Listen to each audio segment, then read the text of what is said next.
በዚህ ሰውዬ ወንጌል ተሰብኮ አያውቅም። በዚህ ሰው የተሰበከው ዓለማዊነት ነው። ሰው ለገንዘብ ብሎ ወንድሞቻቸውን እንዲገሉ ለገንዘብ ብሎ ጸጉሩ ተልጮ ቅሊንጦ ነው መወርወር ያለበት። አሜሪካ ሀገር የምትኖር ደፋር ራሷን ነቢይ ብላ የምትጠራ ብርቱካን የምትባል ደግሞ አለች።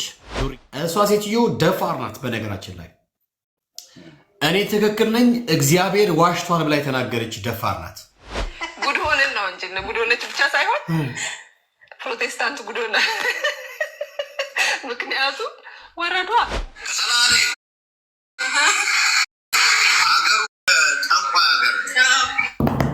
ሀገሩ የጠንቋይ ሀገር ነው።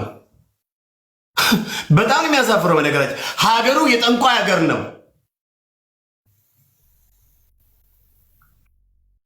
አንድ ነገር እኮ ይሄ ሄኖክ በተለይ የሐሰተኛ ነቢያቶች ባህሪያቸው አንደኛው በምንም አይነት አጋጣሚ የመነጋገሪያ ርዕስ ሆኖ መክረም ነው የሚፈልጉት። ሐሰተኛ ነቢያቶች የመነጋገሪያ ርዕስ ሆኖ መክረም ስለሚፈልጉ ምንም ነገር ከማድረግ ወደ ላይ አይሉም። ሐሰተኛ ነቢያቶች ታውቃላችሁ። ይሄ ሰውዬ እኮ በጣም በነገራችን ላይ ቅዱስ ጴጥሮስ በሁለተኛ መልእክት ምዕራፍ 2 ላይ በግልጽ ነግሯል። በእነሱ ጠንቅ አይደለም እንዴ? በእነሱ ጠንቅ የእውነት መንገድ ይሰደባል ነው የሚለው። በእነዚህ ሐሰተኛ ነቢያት ያልተሰደበ ወንጌል አማኝ የለም። ከረባት እያሰሩ በገቡ ወንበዴዎች፣ ከረባት እያሰሩ በገቡ ሽፍጣዎች፣ ከረባት እያሰሩ በገቡ በእግዚአብሔር ስም የሚያጭበረብሩ ሌቦች የተነሳ የወንጌል አማኝ ሳይሰደብ ከርሞ አያውቅም። ወንጌላችንን በድፍረት እንዳንናገር አፋችንን እንድንዘጋ ከሚያደርጉ ሰዎች መካከል አንደኛው ሐሰተኛው ነቢይ ሄኖክ ጂፒኤስ ነው።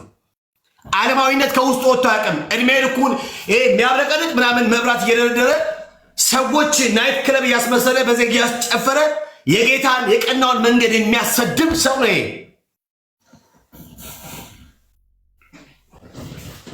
አዎ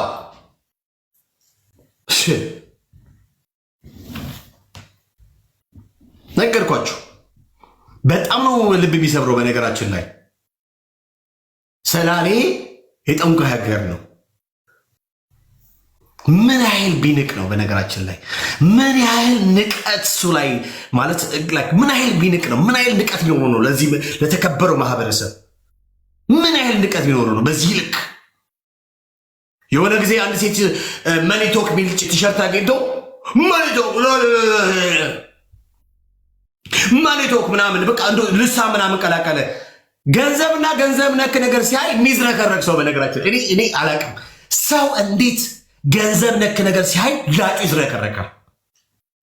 ገንዘብ ነክ ነገር ሲያይ ላጩን ይዝረከረክ ምንም ነገር ከማድረግ ወደ አላማይን ነገዩ ስፕሪቹዋል ብራዘር ጌታችን ኢየሱስ ክርስቶስ ገንዘብን ለይቶታል፣ አምላክ አድርጎታል። ሰው ለሁለት ጌቶች መገዛት አይችሉም ብለው አንደኛውን ገንዘብ ነው ያደረገው። ለጨለማው መንግስት ነው የሚሰራው። በነገራችን ላይ እሱ ጋር ሄዱ አይናው የሚካድሙ ምናምን አንዳንድ ዘማሪ የሚሉ አሉ። በየናይት ክለቡ ምናምን ነገር እየሰሩ ደግሞ እዛ ሊገኙ በየጫት ቤት ተቀምጦ ሺሻ እየነፉ ከዚያ ግጥምና ድርሰት ወስዶ ምናምን ነገር ከሱ ጋርም አብሮ አላበዛውም እንዴ? ሰውዬ አላበዛውም እንዴ? ዳርያስ ማንም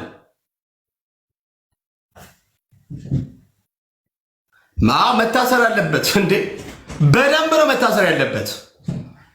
የኮራ የደራ የሰላሌን ህዝብ የሰላሌን ማህበረሰብ በኢየሱስ ክርስቶስ ስም በጣም ወዳቸው ነው እንዳለ እኮ ነው። በጥቅሉ እኮ ነው። ይሄ መቀጣት አለበት፣ መገረፍ አለበት፣ መገረፍ አለበት እንዴ! እንደውም እኔ ሲመስለኝ እግዚአብሔር የድሃውን እንባ ቆጥሮ እያስከፈለ ይመስለኛል። የድሃውን እንባ ቆጥሮ የተዘረፈች ላማዋን የሸጠች መቀነቷን ፈታ ምናምን ነገር በዘይት ችርቻረ ምክንያት እያመጡ እያንዳንዱ በመወርወር ኪሱን ያደለቁ እነኝ የድሃ እንባ አሁን እግዚአብሔር ቆጥሮ እያስከፈለ ይመስለኛል። ኤዞ ቅሊንጦ ነው መውረድ ያለበት። ተንጮ ሱፓ ምንድነው ቱፓክን መስሎ ነው ቅሊንጦ መውረድ ያለበት። በነገራችን ላይ በዚህ ሰውዬ ወንጌል ተሰብኮ አያውቅም። በዚህ ሰው የተሰበከው ዓለማዊነት ነው። ሰው ለገንዘብ ብሎ ወንድሞቻቸውን እንዲገሉ፣ ለገንዘብ ብሎ ባልንጀሮቻቸው እንዲጠሉ፣ ለገንዘብ ብሎ ከጎረቤቶቻቸው ጋር በሰላም እንዳይኖሩ ነው ያደረገው። ይሄ ጸጉሩ ተልጮ ቅሊንጦ ነው መወርወር ያለበት። ቅሊንጦ ነው መወርወር ያለበት። እንዴ በቃ እንዳንድ ወንጌላማይ በጠቅላላ አንገቱን የደፈው በእንደዚህ አይነት ማፊያዎች ነው።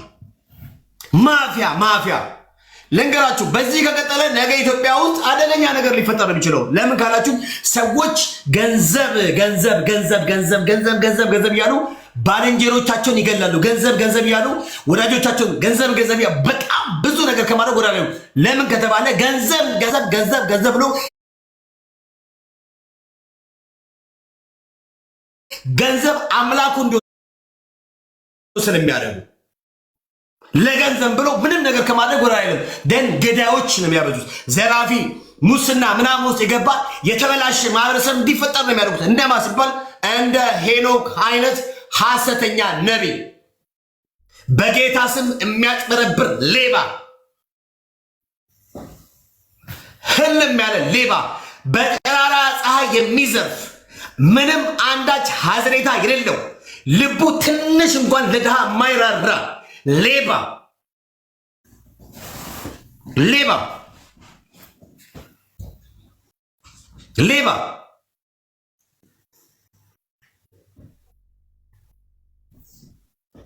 ያ ሰላሌ የጠንቋይ ሀገር ነው።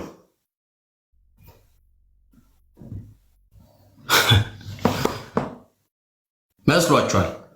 መታሰር አለበት፣ መጠየቅ አለበት፣ በህግ መጠየቅ አለበት። ይህ ሰው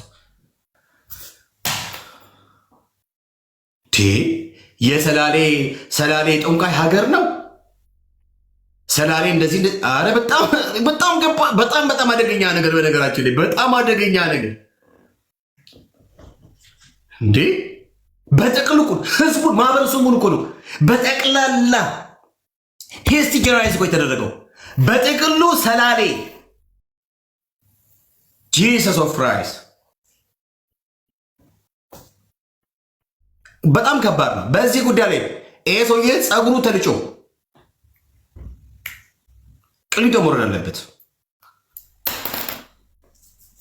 እንዴ! ኧረ በስመ አብ። ኦኬ ወንጌላዊ ሰላም እንኳን ደህና መጣ። አምላክ ደህና እንዴት ነህ? ቤካ አለው እግዚአብሔር ይመስገን። ሐሳብ ካለ ቀጥል። ሁሉ መልካም። አንተ ደህና አለው? ጌታ ይመስገን። እንዴት ነህ? ኑሮ ሁሉ መልካም? ቆይ አንዴ ሪሞት ላንሳን ልቀንስ።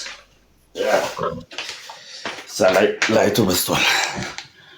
እኔ ደህና ነኝ። አንተ እንዴት ነህ? ተጠፋፍተናል። ሰሞኑን ትንሽ አልነበርኩም መንገድ ላይ አለው። ወንጌላዊ አለው። አይ ጥሩ አንስታለህ። እርግጥ ርዕስም ቆንጆ ነው ከላይ ያለው እና ርዕስም በጣም ደስ ይላል። ደግሞ ተናፍቃል። ያደምቴ ጅርታ ተናፍቃል። አሁን ካነሳው ከዚህ ሰው አንጻር አንድ ሁለት ነገር ማለት ያለብን ይመስለኛል። አንዳንዴ ምን አለ መሰለህ አንድ ላይ ይፈርጁናል።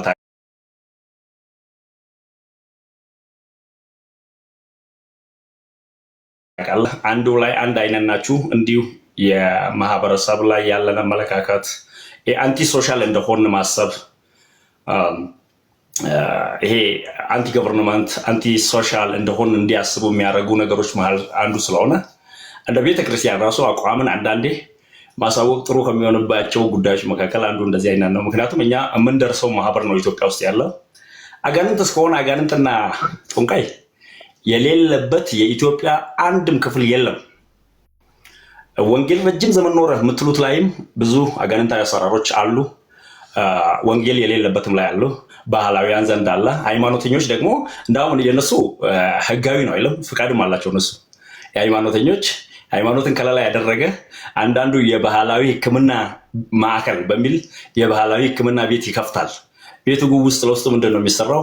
ወላ ጠንቆላ፣ ወላ መስተፋቅር፣ ወላ ይሄ የሰላቢ የተለያዩ አይነት ነገሮች አሰራሮች ናቸው የሚሰሩት። ግን ፍቃዱ የሚሰጠው አሁን ህጋዊም ነው ታውቃለህ። ጠንቆላ በእኛ ሀገር ግን ቀጥታ ለጠንቆላ አይደለም ፍቃድ የሚሰጠው። ፍቃድ የሚሰጠው ለባህላዊ ሕክምና በሚል ነው። የባህላዊ ሕክምና የሚሰሩ ሼኮች ማሪጌታዎች ምንድን ነው የሚሰሩት? እሱ ማጥራት ጥሩ ነው። ሌላ ሰፊ ጥናት ይፈልጋል። ግን እንደ መንፈስ ወደ መንፈስ ከመጣን መንፈስ የሌለበት የሀገሪቷ ምድር የለም። ኢትዮጵያ ውስጥ እኔ ከምስራቅ ነው የመጣው። አንተም ከሌላ ሌላውም ከሌላ ነው። በተወለድንበት አካባቢ ሁሉ መናፍስታዊ አሰራርና እነዚህ የሰይጣን አሰራር አለ። ሰው አለ ማለት ግን በየአቅጣጫው ወስደን ጎራ ሰጥተነው አንድ ቦታ ላይ የምንገድበው አይደለም ይመስለኛል። ከሐሰተኛ ነብይነቱ አንጻር መጽሐፍ ቅዱስንም አያውቅም ይህ ልጅ። እሱ ብቻ ሳይሆን ሁሉም ማለት በምትችል ደረጃ ሐሰተኛ ነቢያት የእግዚአብሔር ቃልን አለማወቅ ነው። አንዱ ሰው ከበሽታ ነፃ ይሆናል፣ ሰው ከድካም ነፃ ይሆናል፣ ሰው ከልዩ ልዩ ነገር ነፃ ይሆናል። እነሱ ከእግዚአብሔር ቃል ነፃ ናቸው። ከእግዚአብሔር ቃል ነፃ የሆነ ሰው ደግሞ ብዙም አትፈርድበትም። አንዱ የሐሰተኛ ነቢይ ባህሪ የእግዚአብሔርን ቃል አያውቅም ወይም የእግዚአብሔርን ቃል ያጣምማል፣ ለልዩ ዓላማ ይጠቀማል። ይሄ ሰው የእግዚአብሔርን ቃል አለማወቁን የምታውቀው አጋንንት ምንድን ናቸው? አብዛኛው ነቢያት አሁን ቴሌቪዥን ላይ የምናያቸው እኮ አንተ ማነህ ምናምን ብሎ ከሰይጣን ከራሱ መረጃ እየተቀበሉ ሰይጣንን ራሱ እንዲህ ይላል አታዩ ምናምን። አንዱ ሰሞኑን ነቀምት ላይ በቪዲዮ እሱ የለቀቀውን አይቻለሁ። ማሎጀታ ምናምን ስል አንተ ነው የቺን ሀገር ወጥረ ያስካት በአንተ ምክንያት ተጨነቅን ምናምን ይለዋል ሰይጣን ለነብዩ። ሰማችሁ ከዛሬ ጀምሮ ሀገሪቷን ታስጨንቃላችሁ ብሎ ጉባኤውን አሜን ብሎ ያስጨፍራል። እና ከሱ እንዴት ከሰይጣን መረጃ ይወስዳል? ኢየሱስ እንደነገረን እኮ ጌታ ኢየሱስ ክርስቶስ እሱ የሐሰት አባት ነው። ከመጀመሪያ መሰረት ያለው የሐሰት አባት ነው ያለን። ከሱ እውነት የማይወጣውን ኃይል እሱን እንደ ምስክር እንደ ማስረጃ ተጠቅመህ ሌሎችን ስትኮንን ነውር ነው። እና ይሄ እግዚአብሔርን ቃል አለማወቃቸውን ያሳያል። ያሳዝኑኛልም ደግሞ እኔ በበኩሌ ሶሪ። ግን ሆኖም መናፍስታዊ አሰራር ኢትዮጵያ ውስጥ የዚህ ቦታ የለም የምትሉት ቦታ ካለ አሳዩኝ እስቲ እንየው። ሁሉም ጋር ነው ያለው። እኛ ወንጌል የምንሰብከው እኮ ከዚህ ህዝቡ ነፃ እንዲወጣ ነው። ምድሪቷ በዚህ የተያዘች ስለሆነች ፖለቲካው በዚህ ተይዟል፣ የምድሪቷ ኢኮኖሚው በዚህ ተይዟል፣ ህዝቡ በዚህ ተይዟል። ይሄ ማህበራዊ ህይወቱ ማለት ነው። አምልኮቶች ሁሉ ሃይማኖቶች ሁሉ በዚህ ተጠቅተዋል። ምንድን ነው መፍትሄው? ወንጌል እየሰበክንላቸው ያለን እኮ ለዚህ ነው። ከዚህ ተላቀቁ አይደለም። ረጅም ዘመን ወንጌል በእጃችን ቆየ እያሉ ምን ያደርጋሉ? ጥንቆላ ውስጥ ናቸው። እንደነዚህ አይነት ነቢያት ጋር ስንመጣ 3 ነገሮች በአንድ ላይ ማወቅ አስፈላጊ ይመስለኛል። አንደኛ የእግዚአብሔር ቃል እጥረት። ሰዎች የእግዚአብሔር ቃል ቢኖራቸው መንፈስ ማን ነው? ምንድን ነው የሚሰራው? አሰራሩስ ምንድን ነው? የማጋጨቱ የማጋደሉ ስራንም ሊሰራ ስለሚችል እሱንም ማወቅ። ሁለተኛ ደግሞ በመንፈስ የሚያዙ ሰዎች ነፃ ሲወጡ እንዴት ትሪት መደረግ እንዳለባቸው፣ እንዴት መያዝ እንዳለባቸው፣ እንዴት መቆጣጠር እንዳለባቸው የሚያውቁ አይመስለኝም። ሶስተኛ ይሄ የአስተዳደግ ብልሽት ነው። እነዚህ ከሐሰተኛ ነቢያት አንጻር ማየው ወላ መንፈሳዊም ወላ በስጋም ከተወለዱበት ቤተሰብ እነዚህ ሰዎች ጤናማ አስተዳደግ አላደጉም። የተከበረና የጤናማ ሰው ቤተሰብ ልጅ ለሚዲያ ለሚናገር ነገር፣ ለቤተሰብ ለሚናገር፣ ቸርች ውስጥ ለሚናገር ነገር ይጠነቀቃል። አፋን ኬኛ ማጃን ጆሌ ወረጉዳ የትልቅ ቤተሰብ ልጅ ምን ማለት ነው? ሰዎቹ አብዛኛው ጊዜ የትልቅ ቤተሰብ ልጅ የሚባሉት የንግግራቸው ቁጥብነትና የሚናገሩት የሚያወሩት ነገር ምንድን ነው? ያ ነው ትልቅ ቤተሰብና ትንሽ ቤተሰብ የሚያስብለው እንጂ ቤተሰቡ ትልቅ መሆኑ አይደለም። የትልቅ ቤተሰብ ልጅ የአስተዳደግ ጉዳይ ስለሆነ እነዚህ ሰዎች አንተ ቅድም መንፈሳዊ ዱርዬ ናቸው አልክ። እኔ ደግሞ አንድ ቃል አለኝ ሌላ ጊዜ የምጠቀመው መንፈሳዊ ጎዳና ተዳዳሪ ይባላሉ። እዚህ ድሮ ፒያሳ አካባቢ ምናምን ብዙ ቦታ ዘጠኝ የጎዳና ልጆች አሉ መንገድ ላይ ስቴዲየም አካባቢ። እነዛ ልጆች አባትና እናት አላቸው፣ እንደ ሰው ከሰው ተወልዷል። ሰው አይደሉም እንዳትል ሰው ናቸው። ሙሉ አካል አላቸው፣ ግን ማንም የማይቆጣጠራቸው፣ መውጫ መግቢያቸው ማንም የማያውቅ ማንም እዚህ ግባ እዛ ውጣ የማይለው፣ መውጫ መግቢያ የሌለው፣ ካገኘ ቀምቶ የሚበላ ከሰውም የሚቀማ ካልቀማ ለምኖ የሚበላ መለመን ካቃተው ለምኖ ሌላ የሚያመጣለትና ረሃብን ብርድን ለመታገስ ብሎ ለሌላ ነገር እንኳን የማይመከረን ነገር የሚስቡ እነዚህ ምንድነው ማስሽ ነገሮች የሚስቡ ልጆች ህይወታቸውን በሙሉ ስታይ እዚህ ጎዳና ላይ የሆነ በሰው ስርዓት ማደግ የተሳናቸው ግን ከሰው የተወለዱ ናቸው። እነዚህ ሰዎችም ሰው ናቸው። እነዚህ ሐሰተኛ ነቢያት ግን መንፈሳዊ ጎዳና ተዳዳሪ ናቸው። እነዚህ ከነዛ ጋር ተመሳሳይነት ያላቸው። ለምን አባትና እናት የሚቆጣጠሯቸው በስነ ምግባር ያሳደጓቸው የላቸውም። ቸርች ውስጥ ሰብሚት የሚያደርጉለት አካል የላቸውም። በሚኖሩት ኑሮ ደግሞ በስርዓት ለመኖር ዝግጁ አይደሉም። ቤት ገብቶ እንደ ቤት ልጅ በስርዓት እየኖሩ አይደሉም። ይህም በዚህ ላጠቃልልና ከሰላሌ አንጻር ያነሳው ነገር ዛሬ ሆነን ለመናገር መላ ኦሮሞ ተናዷል። የምናደድበት ምክንያት በመላ ኦሮሚያ ተበትኖ ካለ የኦሮሞ ጎሳዎች መሃል አንዱ ሰላሌ ነው። እንደታውቁ የምፈልገው ለምሳሌ እኔ ሐረር ልጅ ነኝ። ሰላሌዎች በብዛት ሐረር አለው ሐረርጌ ውስጥ። ይሄ በተለይ ምዕራብ ሐረርጌ ስትመጡ በዴሳ ገለምሶ ምናምን የሚባሉ ቦታ እነ በዴሳን የሚያካክሉ ከተሞችን የመሰረቷቸው ሰላሌዎች ናቸው። እነዚህ ሰላሌዎች ይህን ከተማ መመስረት ብቻ አይደለም፣ በጣም የታወቁ የእጅ ባለሙያዎች ናቸው። የእጅ ሙያ ሰሪዎች ናቸው። ይሄ ጥልፍ፣ ጋቢዎች ምናምን የሚሰሩ በጣም በብዙ የትግል ሰዎች ናቸው።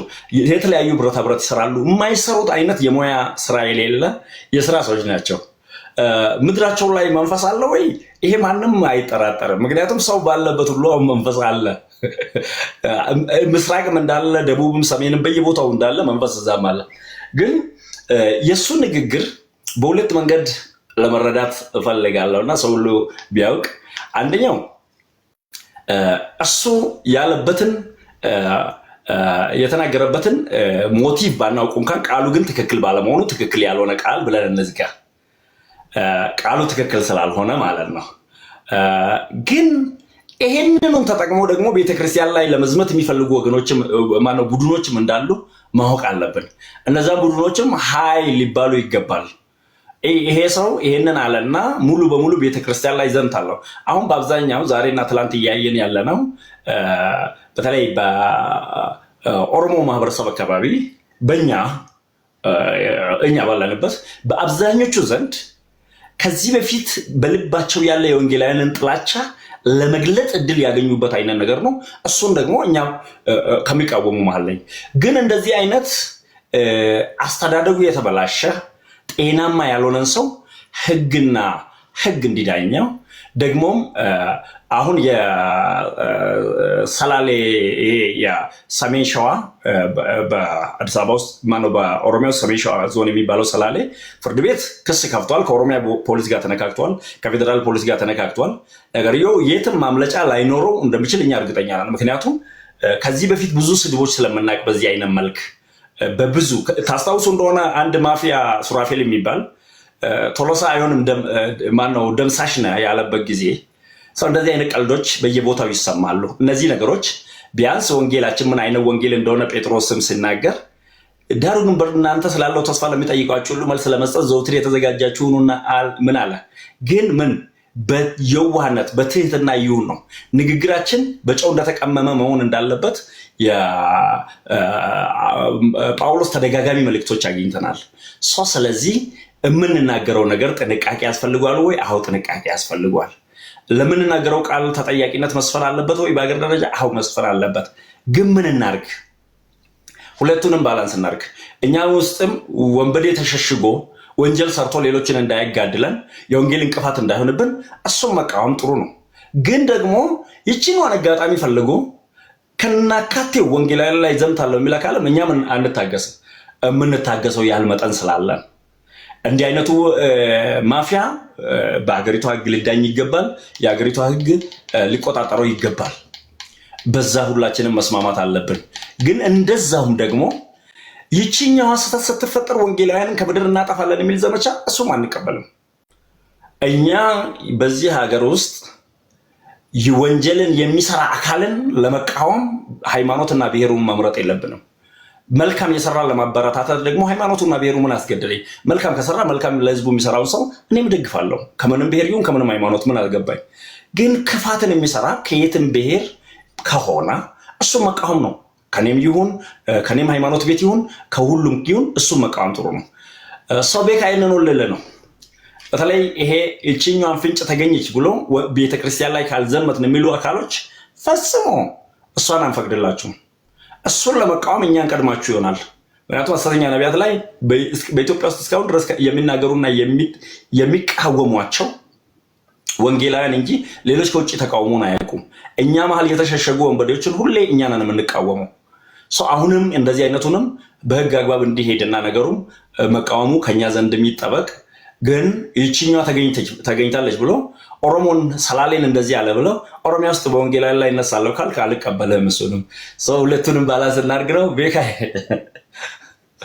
እሺ እቺ ሁለቱ ባላንስ አስጠብቅ። አንተ ምታቸው ደብድብ። ያ እኔ ሁልጊዜ ባላንስ አስጠብቄ ነው የምንቀሳቀሰው። በነገራችን ላይ ይሄ ሐሰተኛው ነቢይ ሄኖክ የሚባለው ግለሰብ አይናው እንትኑን አውቃለሁ ማለት ፍላጎቱን አውቃለሁ። ሁልጊዜ የዚህ ሰውዬ ፍላጎት ያው ከሐሰተኛ ነቢያቶች ባህሪ ያሉ በሰዎች ዘንድ ሁልጊዜ መነጋገሪያ ሆኖ መቆየት ስለሚፈልጉ ማለት ነው። አየሩ መያዝ ይፈልጋሉ።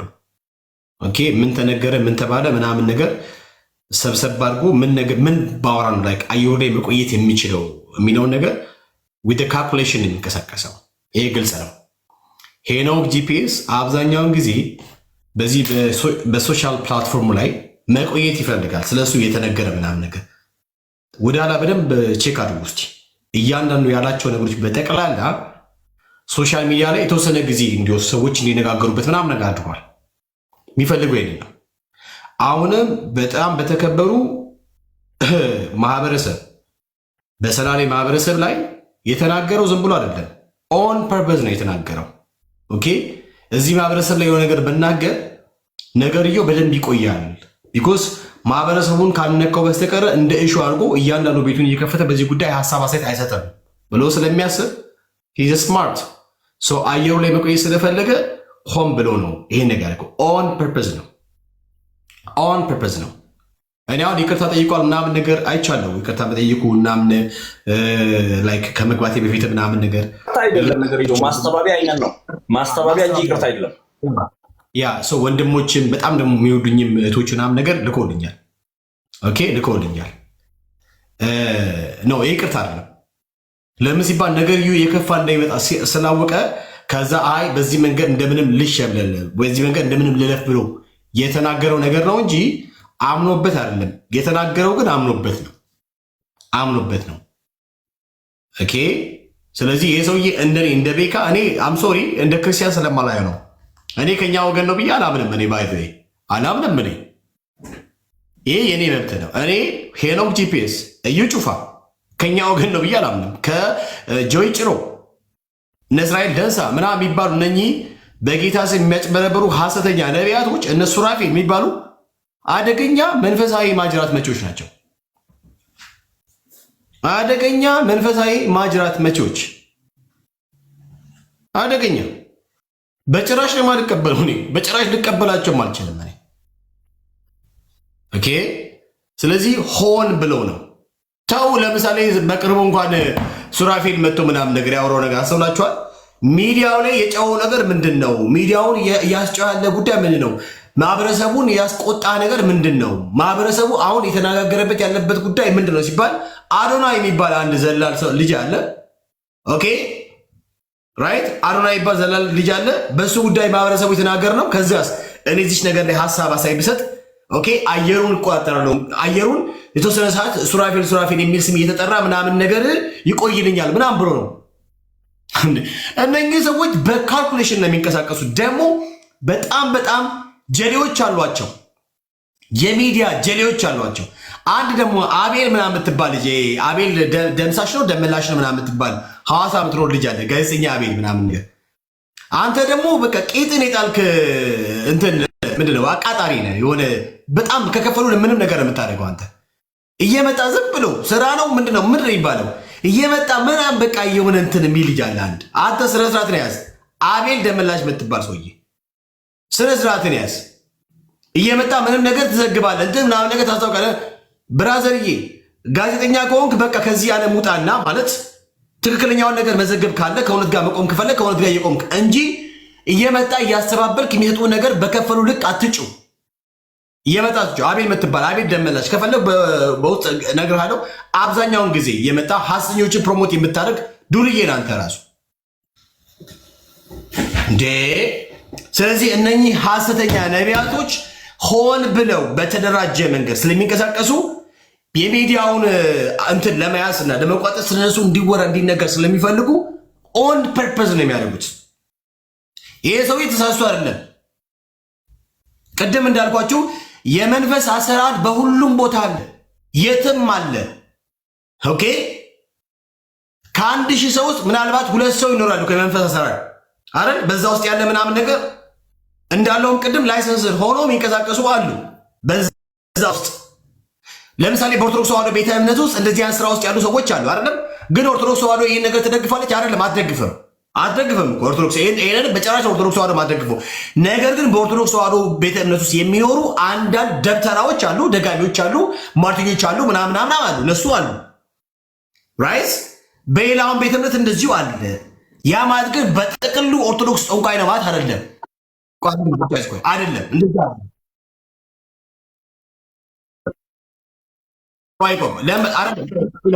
አይደለም። ለምሳሌ እንደዛ ብያልኩ እኔ አትደግፍም ብዬ ስለ እውነት ኦርቶዶክሳዊ የሆነ የኦርቶዶክስን ሃይማኖት በትክክል የተረዳ ሰው ራይት ይሄን ነገር አይደግፍም። አሁን እያልኩ ያለው ነገር ምንድነው? በእነሱ ውስጥ አለ ማለት ግን በጠቅላላ ላይሰንስ ሆኖ ሀገር አውቆለት ምናምን ነገር ይሆን ያደርጋሉ ማለት አይደለም። አይቃወሙበት የራሳቸው ምክንያት አላቸው። ይፈራሉ፣ ፈሪዎች ናቸው።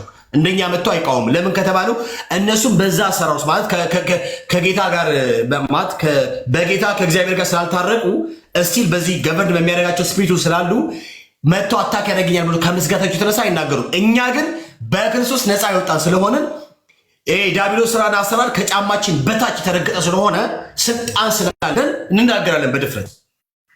ዲስ ዲፍረንስ በእነሱና በእኛ መካከል ያለው ምን እያልኳችሁ ነው? ሄኖክ ጂፒኤስ የሚባለው ሐሰተኛው ነቢይ እኔ አንዳንዶች ወንጌል አማኝ ነው ብላችሁ ብትሉ ወንጌል አማኝ ነኝ የክርስቶስ ስም ደጋግሞ የሚሰደው ወይ ሰውዬ ነው ነብዬ አንተጋርዬ ምንድን ነው ያለችው? ውሻው እቺ ድመቷ ውሩዬ በዘይት ቃሞቄ ሲረጋጋት ከዛ ዳነች ሲልኮ ያቅበታል ማለት በውርዬ በኩል በዘይት ተቀብቶ ሰዎች ተፈወሰ ምናምን ሲባል እንዴት በውርዬ አየህ፣ ቶፒክ ነዋ። በርኒንግ ኢሹ መሆን ይችልበታል። ቶፒክ አታስቀኝ በእናትህ። ቶፒክ ሞኒ በርኒንግ ኢሹ ገባ። የጊዜው በርኒንግ ኢሹ እያሉ ሰዎች የሚያነሳው ሀሳብ ምን ብለካ ነው? አሁን ውርዬ ዘይት ተቀብታ ትድናለች። ውርዬ ብትወረራ ብትሰበር ነገ ተራምዳ ትሄዳለች እንዴ? አየህ፣ ከዛ ምን ትባለ? እንዴት ውርዬ ትድናለች? ውርዬ ተቀብታ ምናምን ነገር ቶፒክ በቃ መነጋገር ርዕስ። ቤቱን ከፍቶ እንዴት የሰውዬ በውርዬ በዘይቱ በኩል ዳነች፣ የኛም ከፍቶ ሁላችንም ከፍተን ለምን ሲባል መነጋገሪያ ርዕስ መሆን ይፈልጋል። ሰውየው የሰላሌን የከበረ ማህበረሰብ የሰደበው ሆን ብሎ ነው። ጠንቋዮች ብሎ ያለው ሆን ብሎ ነው። ስለዚህ ሰውየው መቀጣት አለበት፣ መታሰር አለበት። በዚህ አጋጣሚ በሙስና የተዘፈቃችሁ አንዳንዶች አላችሁ፣ ለጊዜ ሙስናችሁን ዳር ያስይዙ፣ በገንዘብ ደግሞ አትሽጡ። አዎ እነግራችኋለሁ፣ ህግ ሊከበር ያስፈልጋል። ማህበረሰቦቻችን ተሰድበዋሉ። ስለዚህ በፎልስ አኩዜሽን ነው ይህ ሰውዬ ሊከሰስ የሚገባው፣ ስም በማጥፋት ብላክሜል በማድረግ እዛ አዳራሽ ከፍቶ ዲም ላይት ምናምን ነገር እየከፈቱ ምናምን እንደመጨፈር አይደለም ብራዘርዬ። መንፈስ አይነካ ዝም ብለህ ስሜት እየነዳ እንደመጫው አይደለም። ስለዚህ ሄኖክ ጂፒኤስ መላጣ ሆኖ ቅሊንጦ መግባት አለበት። መላጣ ሆኖ የሆነ ቡኒ ልብስ አልብሶት እዛ መክተት አለባቸው። ለተወሰነ ጊዜ እዛ መክረም አለበት። በደንብ ነው ሊማር የሚገባው ሰውዬ በደንብ። አለበለዚያ አደገኛ ነገር ነው። ይህ ሰው በጣም መቀጣት አለበት። በዚህ ሀሳብ ማንም እኔ የግሌን ሀሳብ ነው፣ መብቴ ነው። ማንም ሰው ቤካ ለምን እንዲያልክ ብሎ እኔን በጭራሽ ሊያጎርፈኝ አይችልም። ይሄ የኔ ኦፒኒየን ነው። ይሄ የኔ ኦፒኒየን ነው። አዎ መጽሐፍ ቅዱስ እንደዚህ ይላል። በነገራችን ላይ ላንብብላችሁ። እናንተ የሄኖክ ተከታዮች፣ እናንተ ሄኖክን የምትከተሉት በዚህ መንገድ ነው። በዚህ መንገድ እናንተ ሄኖክ የምትከተሉት። ሁለተኛ ጴጥሮስ ምዕራፍ 2 ቁጥር 2 ብዙዎች አስነዋሪ ድርጊታቸውን ይከተላሉ፣ በእነርሱም ምክንያት የእውነት መንገድ ይሰደባል። የእሱን አስነዋሪ ነገር እናንተ ስለምትኖሩት ተመሳሳይ ላብ ያለው አንድ ላይ እንደሚበሩት ወፎች ተመሳሳይ ነገር ላይ ስላላችሁ ምንም አይጎርብጣችሁ ምንም ቢል። ለምን ሲባል እናንተም አስነዋሪ ነገር ህይወታችሁ ስለሆነ። ኦኬ ሆዳችሁ አምላካችሁ፣ ክብራችሁ በነውራችሁ ስለሆነ ይሄ ነገር አይገዳችሁም። ተመሳሳይ ናችሁ። ራይት ተመሳሳይ ናችሁ። ስለዚህ ዳር ያዙ። እኛ ግን ሄኖክ ጂፒኤስ የሚባለው ሐሰተኛው ነቢይ መያዝ አለበት፣ መታሰር አለበት፣ መቀጣት አለበት። ሰላሌ ጠንቋይ አይደለም። የሰላሌ ህዝብ ጠንቋይ አይደለም። የሰላሌ ህዝብ በላቡ ኦኬ በላቡ የሚኖር የሚሰራ ስራ ወዳድ ሰው አክባሪ እግዚአብሔር ቃል በግልጽ ያስቀመጠው ልቡንም ድኑ ኢሳ ጉባ ጅሩፍ ሀቢተምቱ ማሊፍ ዋቃቱ አከጀሊና ደቡ ፊደቺሴ ያስታጠቀው ራሱ እግዚአብሔር ነው። ለምን አመፃን ክፋትን ይቀጣ ዘንድ እግዚአብሔር ራሱ ነው ለበላይ መገዛትን ያዘዘን። የምንገዛለት የህግ ተጠያቂነት እንዲያኖር በርግጥ ለመንግስት መገዛት እነዚህ ሶስት ነገርን ያካትታሉ። አንደኛ ሹመታቸው ከእግዚአብሔር መሆኑን ማመናችን ነው። እናምናለን። እኛ ከእግዚአብሔር ነው። ማንም ለጊዜው እንኳን ቢመጣ እግዚአብሔር ለጊዜው አምጥቶታል። እድል ባይሰጠው ኖሮ መኖር አይችልም። ሰይጣን እንኳን እግዚአብሔር እድል ባይሰጠው ዛሬ አይኖርም። ያለ እግዚአብሔር ፍቃድ መኖር የሚችል ኃይል ስላልሆነ። ሁለተኛ ህግና ስርዓትን የሰው ልጆችን በሰላም ወጥቶ የመግባት የህግ በላይነትን በማስጠበቅ የሰው ልጆችን በህግና በስርዓት ስለሚያስተዳድሩ ለዚህ ነው። ሶስተኛው ደግሞ መከላከል ነው። መንግስት እግዚአብሔር አስታጥቆታል ነው አይደለም። የሚያደርገው ምንድነው? አቅመ ደካሞችን ድንበር ጥሶ ከመጣው ከምኑ ከሽፍታው ከወንበዴው የሚከላከልና የወታደር ኃይልን ስለሚያሰማራ አካባቢውንም ስለሚጠብቅ ይሄ ደግሞ እግዚአብሔር ይህን አስታጥቆታል። ለዚህ እንገዛለታለን። ግን ይህ ማለት የሚመጣ የሚያልፈውን ስርዓት እናመልካለን ወይ አናመልክም? አንዳንዶች ከኛ መሃል ለማድረግ እንደሚሞክሩ የሚመጣ የሚያልፈውን ስርዓት ሁሉ ተንቢዮለት አምልኮት መኖር እንደሚፈልጉ እንደዛ እናደርግም። ግን ዋናው ነገር አሁን ወደ ህግ ተጠያቂነት ነገሮች መምጣት አለባቸው። እውነት ለመናገር በዚህ ሀገር ውስጥ በአፍሪካ ሁለት መንግስታት አሉ ነው እኔ አሁን ሳስብ። አንደኛው ይሄ አስተዳደራዊ መዋቅርን ይዞ በዙፋን የተቀመጡ ሲሆን ሁለተኛ ሐሰተኛ አገልጋዮችና ነቢያት ናቸው። በተለይ በኢትዮጵያ ሐሰተኛ ነቢያት ተጠያቂነት የለባቸውም። የህግ ተጠያቂነት የለባቸውም። ምንም ቢያደርጉ ለምሳሌ ብዙ ጊዜ ሰው ተፈወሰ ብሎ በሚዲያ ሲያስተላልፉ እናያለን። ቴንኪዩ እግዚአብሔር ይመስገን ከተፈወሱ እንላለን። ግን የተፈወሱትን እንዳቀረቡ ተፈውሷል ብለው የገደሉትንስ ለሚሰሩት ወንጀል የህግ ከለላ የሚሰጣቸው? በነገራችን ላይ እያንዳንዱ ነቢያት ቤት አንዳንድ ካቢኔዎች አሉ። እነሱ የሚተነብዩላቸው እነሱ በስልጣን ላይ ያቆያሉ ብሎ የሚዋሿቸው ያውቃሉ። በነገራችን ላይ መንግስት ከበላይ ያውቃል።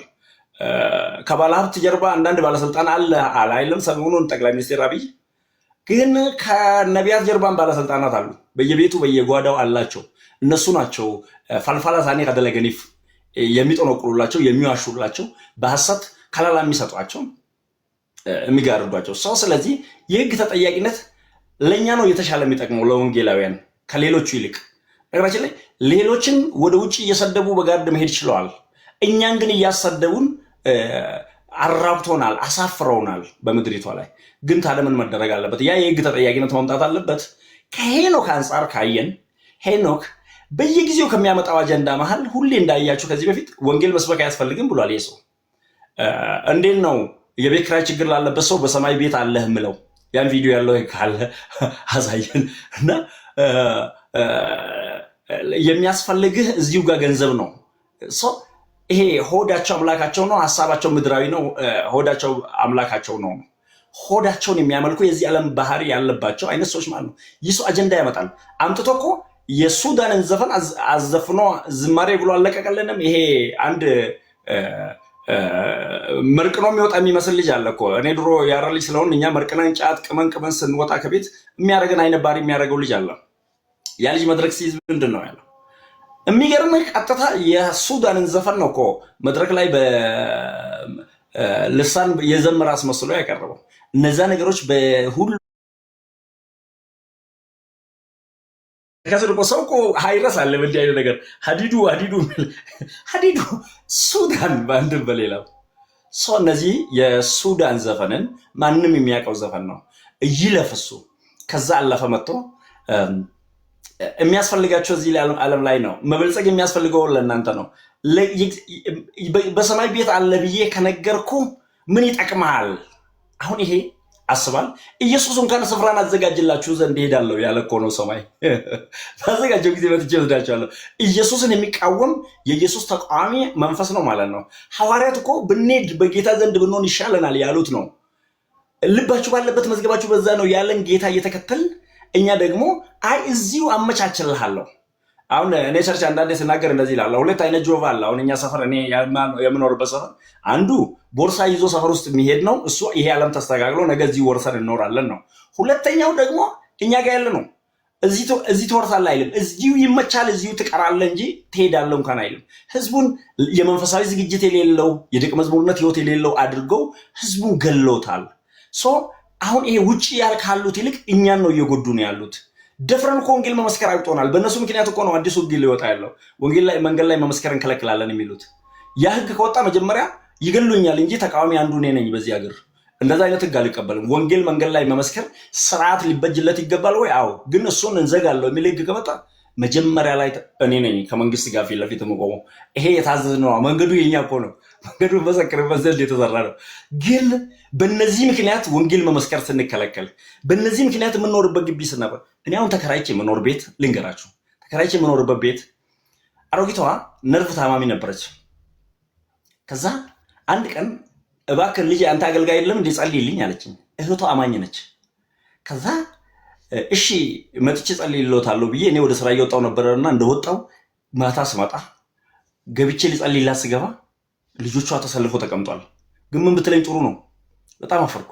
ዘይት የለህም፣ ቸርች ሄደህ አታውቅም፣ ጌታን አታውቅም። የእኛ መለያ ድሮ ኢየሱስ መጽሐፍ ቅዱስ ማለት ሆኖ ህዝቡ ሲያውቀን፣ አሁን ደግሞ መጥቶ ህዝቡ በኮቶትና እነሱ ደጋሚዎችም ምንም ያደረጉበትን የተለያየ መንፈሳዊ ስያሜ ሰጥቶት እንደሚሸከሙት ኮቶት ዕቃ እምነት ብሎ እንደሚሸከሙ እኛም በዛ ደረጃ አስቀምጦናል እኮ። እኛ እኮ ከነሱ እንደ አንዱ አድርጎናል። በፊት ልዩነታችን እኔ ያረልኝ ነኝ ሃይስኩል ማነው ኤሌመንተሪ ተማሪ ሆነን ልጆች በምጥል በሽታ ሲወድቁ አስተማሪዎች እኮ የወለጋ ልጆች ተፈልጎ ሰፈር ውስጥ እኮ ባክ አድርጎ የደከመው ጴንጤ መጥቶ አጋንንት ያወጣ። ወዴት እየሄድን ነው? በእሱ በክብሪት ነው የሚነሳው እሱ ነገር ታውቃለህ። ክብሪት፣ የጫማ ሶል ማሽተት፣ ይሄ የምጥል በሽታ በተለይ በእስልምና በብዛት ስለሚኖር እስልምና ከዚህ ጋር የተያያዘ ራሱን የቻለ መንገድ ስላለው በእርግጥ ትምህርቱም ጥልቅ ስለሆነ ነው ከዛ ጋር የሚያያዝ የእስልምና ነገር ብዙ ማንሳት ብችልም አሁን ጊዜው ስላልሆነ ሌላ ጊዜ እናነሳለን። በሌላ በየሰፈሩ ልጆች ሲወድቁ ባክ አድርጎ የሚቅም አንድ ልጅ ነበር እኛ ሰፈር፣ መገርሳ ይባላል። የጉድሩ ልጅ ነው። ባክ አድርጓል። ጴንጤ ስለሌለ የኔ ትውልድ አካባቢ በዛ ጊዜ ልጁ ምንድን ነው ተጨነቀና እንደ ህዝቡ ተመሳስሎ መኖር ጀመረ። ጾም ሲመጣ እንዳሁን ረመዳን ይጾም ነበረ ከሰዎች ጋር። እኔ ከልጅነቴ ጀምሮ እስልምናን ብቃወምና ባልጾምም፣ ግን የሚገርምህ ያ ባክ ያደረገ ልጅ መጥቶ የደከመ ልጅ ውጣ በኢየሱስ ክርስቶስ ስም ብሎ አጋንንት ከሰው ያወጣ ነበር። ሰው በጣለ ቁጥሩ መገርሳ መፈለግ ጀመረ። ኬክ ተጠራ መሰለ መጨረሻ ላይ ከመርጫ ቤት ግን መጥቶ በኢየሱስ ክርስቶስ ስም አወጣ። መገርሳ አንድ ቀን አጋንንት በኢየሱስ ስም አውጥቶ በዛው ጫትን ምንም አቆሞ እኔ እኮ ጴንጤ ነኝ ብሎ በአደባባይ አውጥቶ ራሱን አወራ። በዛ ጊዜ ነው እኛ እንዴ ሃይማኖት እንደዚህ የሚባል አለ እንዴ ብለን የሰማን። እሱ ድሮ ለመመሳሰል ብሎ ተደበቀ። ግን የሚጥል በሽታ ሲያስጨንቅ ህዝቡን ቸርች ውስጥ ያደገ ልጅ ስለሆነ ካሪዝማን ተለማምዷል። እነዚህ መንፈስ ቅዱስ ስጦታል። ይሄ ልጅ ምን ማድረግ አለበት? የወደቀን ሰው አይቶ መጨከን አቃተው። ሲያቅተው ምን አደረገ? መጥቶ አጋንንቱን አወጣና ሲያወጣ በኢየሱስ ክርስቶስም ብሎ ነው ያወጣው። እኛም ሰምተናል። በከይሳ መቃ ጎፍታ ኢየሱስ ክርስቶስም ብሎ ሲያወጣ መገርሳ ከዛ ቀን ጀምሮ ባክ አላረገው። በሱ ምክንያት ወንጌል ብዙዎቻችን ይሰማል። ዛሬ መለያችን ምን እየሆነ ነው? ህዝቡ 400 ብር ስላለኝ ቸርች ተሰልፌ ውዬ ዘይት 500 ብር እንጂ አይሸጥም ተብዬ ወጣ ማነው አጥቼ መጣው ብሎ የሚያለቅሱ አማኞች እኮ ገጥሞን ያውቃሉ። ጌታ እንዳለፋቸው ተደርጎ ሰው። ስለዚህ ይሄ እነዚህ ሐሰተኛ ነቢያት መንግስት ለምን እንደሚያደልባቸው ባይገባኝም በእርግጥ አሁን የተሻለ የመንግስት ለነሱ የተመቻቸ መንገድ አለ፣ ግን ለምን እንደሚያደርጉ አናውቅም። ምን አይነት ጥናት እያደረጉ ምን አይነት ሪሰርች እያደረጉ ምን እንደሚሰሩ ባናውቅም እሱን ስለማላውቅ እዛ ውስጥ ብዙም አልገባም። ግን ከሌሎቹ ይልቅ ሌሎቹን ይሰድቡና ወደ ቤት ይገባሉ። እኛን እያሸማቀቁ ነው። ተሸማቀቅን፣ አፈርን በነሱ ምክንያት። ሰው ከዚህ ሁሉ ለማውጣት የህግ ማሌ ኦላንቱማን ሴራ ለፈቃባቸው ተረጀራ የህግ በላይነት ሊሰፍን ይገባል። አማርኛ አንሳከስም ሰው ተንጆ ቀጥልና እናወራለን።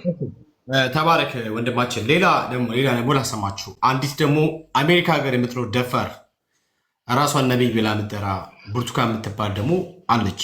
ዱርዬ እንደዚህ ነው የምጠራው። በነገራችን ላይ ከእሷ ሴትዮ ጋር ከአንድም 3-4 ጊዜ አብረን አገልግለናል በዚህ ሳውት አፍሪካ።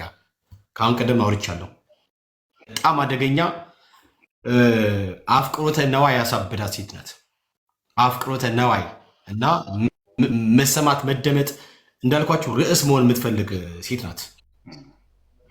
እሷ ሴትዮ ደፋር ናት። በነገራችን ላይ እኔ ትክክል ነኝ እግዚአብሔር ዋሽቷል ብላ የተናገረች ደፋር ናት። ኦኬ፣ እኔ ትክክል ነኝ እግዚአብሔር ዋሽቷል በላለች አደገኛ ሴት ናት። አደገኛ ሴት። ለምሳሌ በትራምፕና በባይደን መካከል የተደረገውን የምርጫ እንትን ትራምፕ ሁለተኛውን ዙር ደግሞ እንደሚያሸንፍ እግዚአብሔር ነግሮኛል፣ የጌታ መንፈስ ነግሮኛል። ትራምፕ አሸናፊ ነው፣ 8 ዓመት ይቀጥላል። ኦኬ ብላለች። ልክ ነገርየው ሳይሆን ሲቀር ደግሞ በቅርቡ ኢንተርቪው ስትደረግ እኔ ከእግዚአብሔር ከመንፈስ ቅዱስ ሰምቻለሁ፣ እኔ ሰምቻለሁ። ደፋር ዱርዬ። እኔ በእግዚአብሔር ላይ በዚህ ልክ በድፍረት የሚናገር ሰው ደፋር። እግዚአብሔር ተናግሮ ይዋሻል እንዴ? በነቢዩ ኤርሚያስ ጊዜ 70 ዓመት በባቢሎን ትገዛላችሁ ያለው እግዚአብሔር 70 ዓመት በባቢሎናዊ ተገዝተዋል። አለቀ። አይ ነው 70 ዓመት አይደለም 2 ዓመት ነው 3 ምናምን ያሉ እነዛ የሐሰት ተንባዮች ሐሰተኛ ነቢያቶች የነሱ ቃላቸው አልሆነም ነበረ፣ ግን የኤርሚያስ ተፈጽሟል። ቢኮዝ በኤርሚያስ ሆኖ የተናገረው እግዚአብሔር ነው፣ ወይ ደግሞ ተናጋሪው እግዚአብሔር ነበረ። እግዚአብሔር አለ ሆነ ነው እንጂ እግዚአብሔር አለ ገመታ አይደለም የሚባለው። ዱርዬ ብርቱካን የምትባል ብራሴት ላይ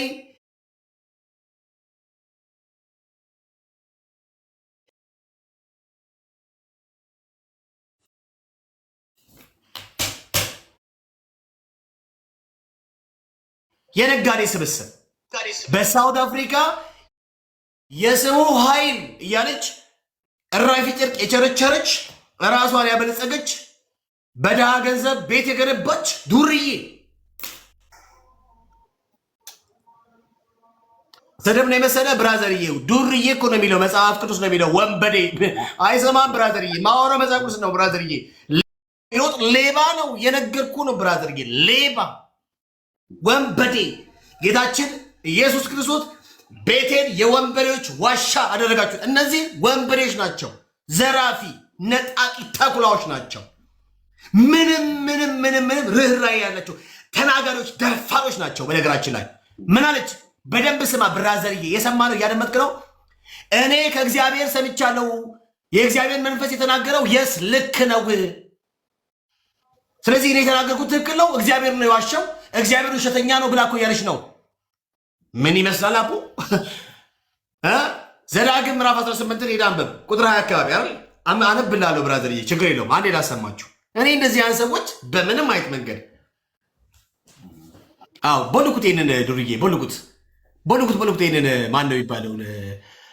ጀሪዬ ማነት ሊያዬ ቦልኩ ኤቫ ቦልኩት። እነዚህ እንደዚህ ዱርዬ ሰዎች እኔ ቦልኩት፣ ሸኙት።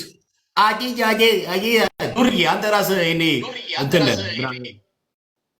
ሚቱ ቆድሜ እሺ፣ ውጣ ከዚህ ጥፋ ከዚህ ወረኛ ስሙ መልዕክት ተናግረሽ ነበረ።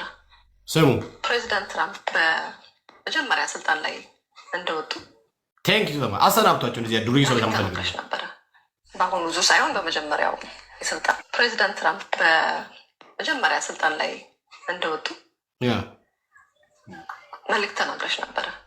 በአሁኑ ዙር ሳይሆን በመጀመሪያው የስልጣን ዘመናቸው ማለት ነው። እና ወጥተሽ ሚዲያ ላይ 8 ዓመት ይገዛሉ ፕሬዚዳንት ትራምፕ አልሽና እስቲ ብዬ እኔም ተቀበልኩና መጠበቅ ጀመርኩ። ከዛ ወረዱ ተባለ። ወይ ጉድ ሆነች ነብይ ታልኩ። ጉድ ሆነን ነው እንጂ ጉድ ሆነች። ስሙ እንዴት እንደሚያላግጡ ሶፊ አንቺ ላይ እመጣብሻለሁ። በነገራችን ላይ ሶፊያ ሽባባ አንቺ ላይ እመጣለሁ። አንቺም ባለፈው ዕለት ዓለማዊነቴ እንዴት ነው ዘፈን ቅዱስ እርኩስን ነገር ቅዱስ ለማድረግ ራሱ ሞክረሻል ሶፊያ። አንቺ ላይ ሌላ ጊዜ እመጣብሻለሁ። ሶፊያ ሽባባ የእህትሽ ዘፈን ኦኬ ቅዱስ፣ የሌላው ዘፈን እርኩስ ነው እንዴ? ምን ቅድስና ምናምን ነገር በዘመን ሆነ እንዴ? በቤተሰብ ምናምን ሆነ? የእህትሽን ዘመን ስለ ጌታ ምናምን ነገር ዳር ያዥ እባክሽ። እሺ ስሙ፣ በደንብ ስሙ። እነኚህ እንዴት አድርጎ እንዴት እንደሚያላግጡ ተመልክቱ። በነገራችን ላይ ሐሰተኛ ነቢያቶች ሁል ጊዜ አላገጮች ናቸው። በነገር ሁል ጊዜ ስሙ። አሁን ምንም እንኳን ጽጸት አልተሰማትም። ኤንድ ደግሞ የምትናገረው ቀጥላ የምትለው ነገር ስሙ፣ በደንብ ስሙ። ቀጥላ የምትለው ነገር ስሙ። ድጋሚ ላሰማችሁ፣ በደንብ አድምጡ። ታብታብና ኮምፕሊት ሼር እያደረጋችሁ ፕሬዚዳንት ትራምፕ በመጀመሪያ ስልጣን ላይ እንደወጡ መልዕክት ተናግረሽ ነበረ። በአሁኑ ዙር ሳይሆን በመጀመሪያው የስልጣን ዘመናቸው ማለት ነው። እና ወጥተሽ ሚዲያ ላይ 8 ዓመት ይገዛሉ ፕሬዚዳንት ትራምፕ አልሽና እስቲ ብዬ እኔም ተቀበልኩና መጠበቅ ጀመርኩ። ከዛ ወረዱ ተባለ። ወይ ጉድ ሆነች ነብይ ታልኩ። ጉድ ሆነን ነው እንጂ ጉድ ሆነች ብቻ ሳይሆን ፕሮቴስታንት ጉድ ሆነ። ስሙ፣ ምክንያቱም ወረዷ በ4 ዓመታቸው ወረዱና አይ ቲንክ እንደውም ብዙ ሰው የተናገረሽም ያለ ይመስለኛል። በጣም የተሰደብሽ ይመስለኛል። ሐሰተኛ ናት እንዲህ ናት ምናምን። አንቺ ምን ተሰማሽ? ወይ በኢየሱስ ደነገጥሻል? አልደነገጥኩም። መንፈስ ቅዱስ ስሙ እስቲ ወንጌል ላይ ያስገቡት ስሙ እስቲ። አልደነገጥኩም በጌታ ኢየሱስ ጌታ ነው። በኢየሱስ ክርስቶስም ወጋሁት ይህንን ክፉ መንፈስ። ደፋር ናቸው። እጅ ደፋር።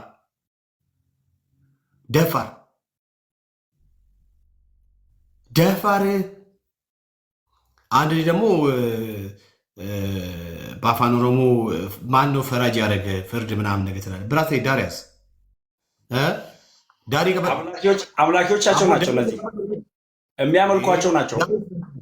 እሺ ስሙ፣ በደንብ ስሙ።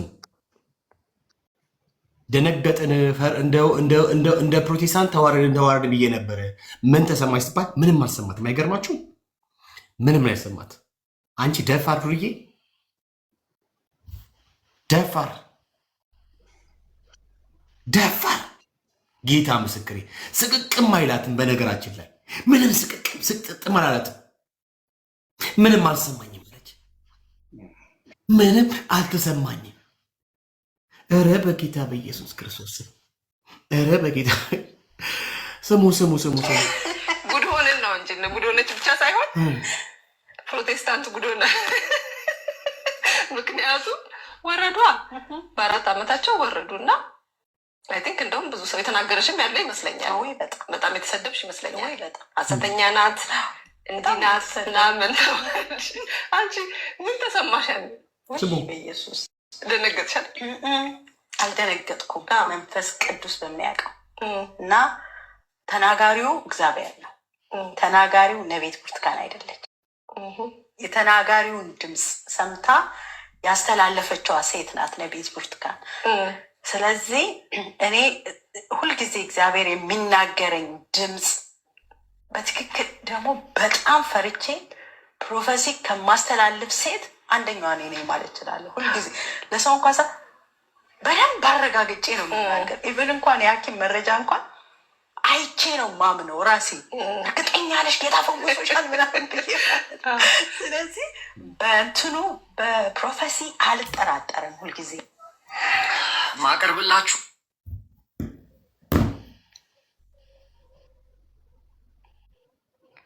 በእናት የኢየሱስ ነኝ ብራዘር። የኢየሱስ ከሆንክ አንድ ጊዜ የኢየሱስ ከሆንክ የኢየሱስ ሁን። ይሰማል ብራዘር? የኢየሱስ ከሆንክ ኢየሱስ ሁን። አንዴ አሁን ለሚጽፈው ለአፋን ኦሮሞ አንድ መልስ ያስፈልገዋል። እሺ መልስ። ምክንያቱም ብዙውን ጊዜ ሐሰተኞችን የሚቃወሙና በዚህ በክርስትናን መጠበቅ ላይ መካቴ ላይ የሚሰሩ ሰዎችን የሚያሸማቅቁበት አንድ ቃል አለች። በወንድም ላይ የምትፈርደው አንተ ማነህ? አንተ ራስህ ኃጢአት የለብህም? አንተ ምናምን የለብህም? ይሄ በጣም ረጅም ጊዜ የቆየ ሰዎችን ሐሰትን ከመቃወም የማራቅ የሰይጣን ስልት ነው። መጽሐፍስ ምን ይላል? ጉርባ ሮብሰን ደጌፈዱ ኢሳመ ጀለ ጅርቱ አቲ በነዱ ዱቢፈዱ አፋን ኦሮሞቲን ቆሮንቶስ ኢሳ ጀልቀባ በቆርናሸን ለኮፍሰ ቁደ ቶኮ ወንገ ቁደ ሰዲ አቲ ዱቢፈዱ አፋን አማራ ነሞኒን ዱቢሳ ምንድነው የሚለው? አሁን ግን ወንድሞች ከሚባሉት አንዱ ሴሰኛ ወይም ገንዘብ የሚመኝ ወይም ጣዖትን የሚያመልክ ወይም ተሳዳቢ ወይም ሰካር ወይም ነጣቂ ቢሆን ከእርሱ ጋር እንዳትተባበሩ እጽፍላችኋለሁ። እንደዚህ ካለው ጋር መብል እንኳን አትብሉ። ቀጥሎ ያለውን ስሙ። በውጪ ባሉ ሰዎች ላይ መፍረድ ምን አግዶኝ? በውስጥ ባሉ ሰዎች ላይ እናንተ አትፈርዱምን? በውጪ ባሉት ግን እግዚአብሔር ይፈርድባቸዋል። ክፉውን ከመካከላችሁ አውጡት ይላል። ወንድሜ ብዙ ጊዜ ሰዎች ሐሰትን ሲቃወሙ እንደዚህ የሚሉ ሰዎች ሁለት ባህሪ ያላቸው፣ አንደኛ የነዛ ሰዎች አምላኪያን ናቸው በእጃዙር ከነዛ ጥቅም ፈላጊና የነሱ ጀሌዎች ናቸው። እኔ ጌታን የማያውቁ የነቢያት ጠባቂ ጋርድ አውቃለሁ። ጋርድ የሆኑ ሰዎች ጌታን የማያውቁ ፈጽሞ በጌታ የማያምን ሃይማኖቱ ሌላ የሆነ ሃይማኖቱን አሁን እዚህ ጋር ላለመጥራት የአንድ ነቢይ ጋርድ አውቃለሁ። እሱ ሰው ሁሌ የክርስቲያን ስም ይዞ እዚህ ጋር ምን ይላል መሰለ? ሁሌ ይመጣና በተለይ መካቴ ላይ የሚሰሩ ሰዎችን እነሱ ላይ አትናገሩ። ሰውየው ምንድነው? ሌላ ሃይማኖት ተከታይ ነው። የክርስትና ተከታይስ ከነሱ ትራፊ የሚጠብቁ እነሱን የሚከታተሉ እነሱን የሚያመልኩ ሰዎች በዛ መልክ ይላሉ። ሁለተኞቹ በየዋህነት ዝም ብሎ ገብቶበት ክርስትና ስም ይጠፋል ብሎ የሚጨነቁ ናቸው። እነሱም በቀና መንፈስ እመልሳለሁ። ሮብሰን ከዛ አንጻር ከሆነ ብዬ ነው ያነበብኩ። ከመጀመሪያው አንጻር ከሆነ እሱም ፍርድ ስለሚገባው፣ ከዛ አንጻር ከሆነ አፋን ኦሮሞ ደጌፈዱ ከጀው ወራ አለ ጅረንቲ ሙሩን ሆጂኮቲ እሺ ወራ ሄሲ ጅረንቲ ሙሩ ሂንቀብደኒ ዋግኖ ወራ አለ ጅረንቲ ሙራ ነማሃማ ኦፍ ኬሳ ባሳ ሮብሰን የሮኒ ኦሶ ከታበ ቁልቁሉን ዱብስኒ ዱፍቴ ኦሶ መጫብ ቁልቁሉን ዱብስኒ ያዳስን ከነን ታይቲ ሁንዲ አመንቲ በረዱ ዱከቡ አተይ ነሞተ ከኬቴ ካና ካን ሶብዶታፍ ነመሳጥሌ ገባ ሶብዶታ ነመዳቤ ቀጥል አንተ ቤጋ ተባረክ ኤቢፈሚ ኦብሊሶ። እሺ አንድ ቦታ ላም በነገራችን ላይ ብርቱካን የምትባለው ሐሰተኛዋ ነቢይ በአሜሪካ የምትገኝ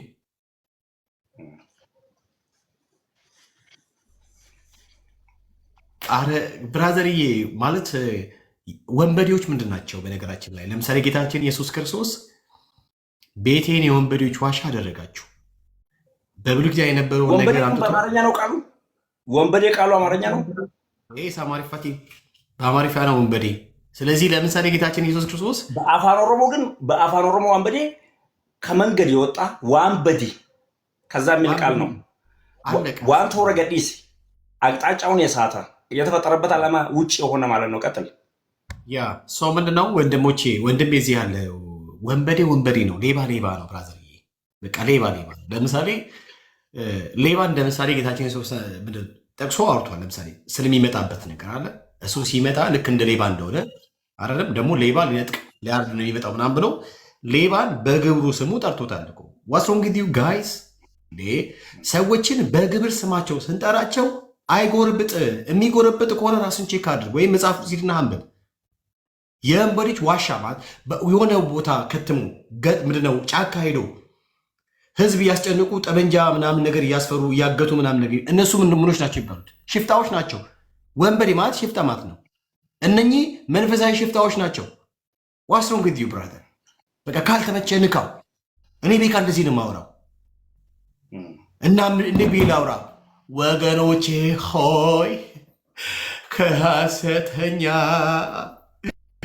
ነብይ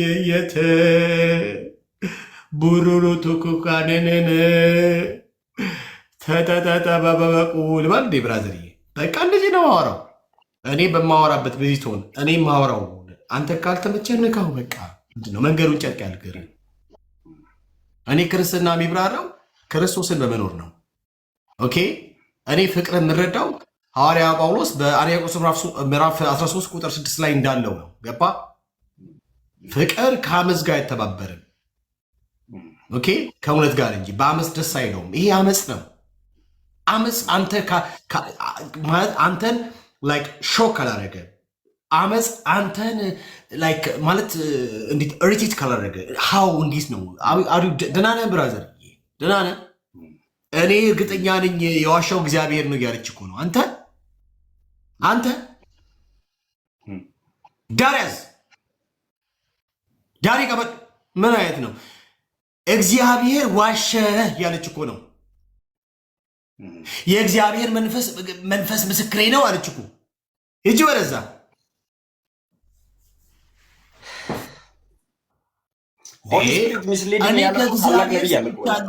የተናገረኝ እግዚአብሔር ነው። ከእግዚአብሔር አድምጫለሁ። ከእግዚአብሔር እኔ እርግጠኛ ነበርኩኝ። እና ከእግዚአብሔር ከሰማሽ ከእግዚአብሔር የሰማሽው ትክክል ከሆነ ለምንድን ነው ትራምፕ ያልቀጠለው? ለምንድን ነው? አረ እንደዚህ አረ በኢየሱስ ዳረሽ ቆይ አንድ ነገር ልንገራችሁ። ሁለተኛ ጴጥሮስ ምዕራፍ 2 ቁጥር 1 እና ቁጥር 2 እንደዚህ ያለ ነገር ግን